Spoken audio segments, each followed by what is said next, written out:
തിയേറ്ററുകളിൽ ഇപ്പോൾ റിലീസിനെത്തിയിരിക്കുന്ന tourist family എന്ന സിനിമയുടെ റിവ്യൂ ആണ് നമ്മൾ പങ്കുവയ്ക്കുന്നത്. സിനിമയ്ക്കുള്ളിൽ ശശികുമാറും ഫാമിലിയും ചേർന്ന് ശ്രീലങ്കയിൽ നിന്നും രാമേശ്വരം വഴി ഇല്ലീഗലായി തമിഴ്നാട്ടിലേക്ക് എത്തുന്നു.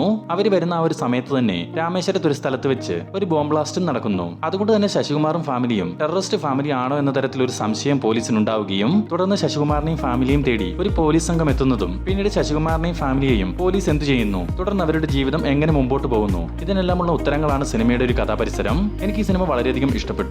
ലബർ പന്തിന് ശേഷം തമിഴിൽ നിന്നും വന്നിരിക്കുന്ന ഏറ്റവും മികച്ചൊരു സിനിമ തന്നെയാണ് ടൂറിസ്റ്റ് ഫാമിലി. ലബർ പന്തിന് എന്താണോ ഒരു റെസ്പോൺസ് പ്രേക്ഷകരിൽ നിന്ന് ലഭിച്ചത്, അതിനേക്കാൾ മികച്ചൊരു സ്വീകരണം ഈ സിനിമയ്ക്ക് ലഭിക്കാൻ സാധ്യതയുണ്ട്. അത് കൃത്യമായി അർഹതപ്പെട്ട സിനിമ കൂടിയാണ് ഈ ചിത്രം.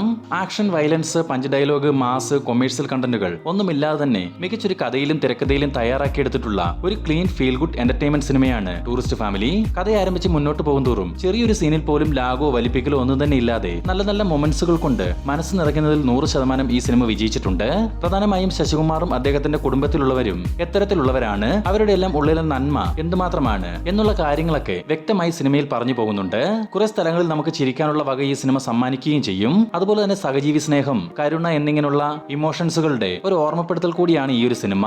സിനിമയ്ക്കുള്ള ചില സ്ഥലങ്ങളിൽ നമ്മളെ കൈയടിപ്പിക്കുന്നതിനോടൊപ്പം തന്നെ കണ്ണൊന്ന് നിറയ്ക്കാനും മനസ്സിനൊരു കുളിർമ നൽകാനും ടൂറിസ്റ്റ് ഫാമിലിക്ക് സാധിച്ചിട്ടുണ്ട്.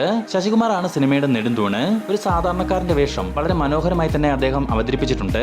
അതുപോലെ സിമ്രനും പെർഫോം ചെയ്യാൻ നല്ലൊരു സ്പേസ് സിനിമയ്ക്കുള്ളിലുണ്ട്. അത് കൃത്യമായി സിമ്രൻ നടപ്പാക്കുകയും ചെയ്തു. യോഗി ബാബുവിനെ സംബന്ധിച്ചിടത്തോളം അദ്ദേഹത്തിന് നല്ല തമാശകൾ കേട്ടിട്ട് ഒരുപാടായിരുന്നു. എന്തായാലും ഈ ഒരു ചിത്രത്തിൽ യോഗി ബാബു മികച്ചൊരു പെർഫോമൻസ് ആണ് കാഴ്ചവെച്ചിട്ടുള്ളത്. ചിത്രത്തിൽ ശശികുമാറിന് 2 ആൺകുട്ടികളാണ് ഉള്ളത്. അവർ രണ്ടുപേരും നല്ല രീതിയിൽ പെർഫോം ചെയ്തിട്ടുണ്ട്. പ്രത്യേകിച്ച് അതിൽ ഇളയ കുട്ടിയായി അഭിനയിച്ചിരിക്കുന്ന ആ ഒരു പയ്യന്റെ സിറ്റുവേഷനിലെല്ലാം ശരിക്കും എൻജോയ് ചെയ്ത് സിനിമ കാണാൻ സാധിക്കും. ഇവരെ കൂടാതെ സിനിമയിലെ മറ്റു കഥാപാത്രങ്ങളെല്ലാം തന്നെ വെറുതെ മുഖം കാണിച്ചു പോകാതെ നല്ല രീതിയിൽ കഥയ്ക്ക് വേണ്ട സിറ്റുവേഷനിൽ അവരുടേതായ പെർഫോമൻസ് ഗംഭീരമായി തന്നെ കാഴ്ചവെച്ചിട്ടുണ്ട്. സത്യത്തിൽ വളരെ റിസ്കി ആയിട്ടുള്ള ഒരു കഥയാണ് ഇവർ ഈ സിനിമയ്ക്ക് തിരഞ്ഞെടുത്തിട്ടുള്ളത്. എന്നാൽ ആക്ഷേപഹാസ്യ രൂപേണ അവതരിപ്പിച്ചതിനാൽ ആർക്കും തന്നെ ഈ സിനിമ കണ്ട് എൻജോയ് ചെയ്യുക എന്നല്ലാതെ മറ്റൊരു തരത്തിൽ ഈ സിനിമയെ പറ്റി ചിന്തിക്കാൻ സാധിക്കില്ല. സെൻസർ ബോർഡ് വരെ കട്ട് ചെയ്യേണ്ട രീതിയിലുള്ള കാര്യങ്ങൾ സിനിമയ്ക്കുള്ളിൽ നിരവധിയുണ്ട്. എന്നാൽ അതെല്ലാം തന്നെ ഇതുവരെ കണ്ടിട്ടില്ലാത്ത മറ്റൊരു പോയിന്റ് ഓഫ് വ്യൂയിലൂടെ കാണിച്ചിട്ടുള്ളതിനാൽ അവർക്ക് പോലും ഈ സിനിമയെ കത്രിക വെക്കാൻ സാധിച്ചിട്ടില്ല എന്നതാണ് സത്യാവസ്ഥ.